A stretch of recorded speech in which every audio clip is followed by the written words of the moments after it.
Hi, my name is Colette Brown. I'm a PhD candidate at UC Berkeley, and I'm excited today to talk about seasonal albedo dynamics in a polygonal Arctic tundra site. So, albedo is a primary control of the Arctic energy balance and amplifies climate feedbacks.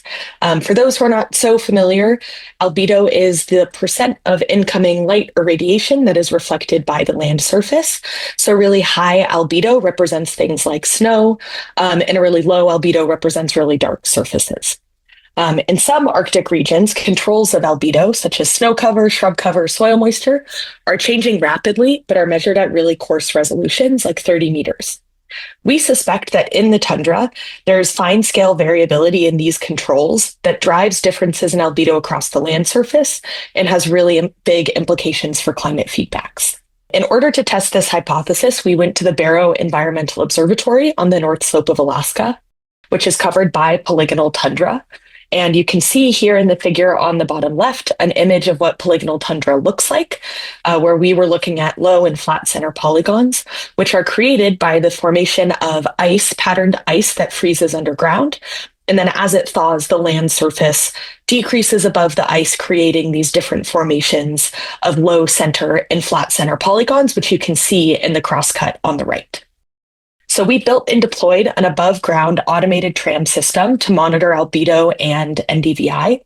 This was a 68-meter above ground track that stopped 137 times along the track, and it ran continuously during the spring shoulder season from 2014 to 2017. You can see an image of the track in the bottom left, as well as a bird's eye view of the track over those polygonal formations on the bottom right. Our first result is that we saw substantial seasonal differences that were consistent with observations at the Barrow Environmental Observatory from 50 years prior, taken by a different study group, Weller et al. So you can see in the panel on the bottom left that this is showing tram position on the x-axis and albedo on the y-axis, that when there is snow cover on the ground, albedo is stable across the tram at around 0.8. And during the growing season, albedo is also very stable around 0.16. During the spring transition, there's quite a bit of variability, but we can see that the snow cover and growing season match what Weller found in the graph on the right, showing the same thing. But when we look at that spring transition, we wanted to get a better sense of why that variability is happening. And so we split up all of these data points into what the albedo is at the center of low center polygons and at the rims of flat center polygons.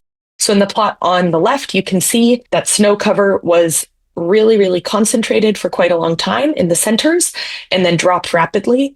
Whereas for flat center polygons, we see that the high points lose snow pretty quickly and then stabilize their albedo. So thank you so much for coming to my presentation today. I want to thank ARCS and NG Arctic for this funding. This has been an amazing experience. Thank you so much.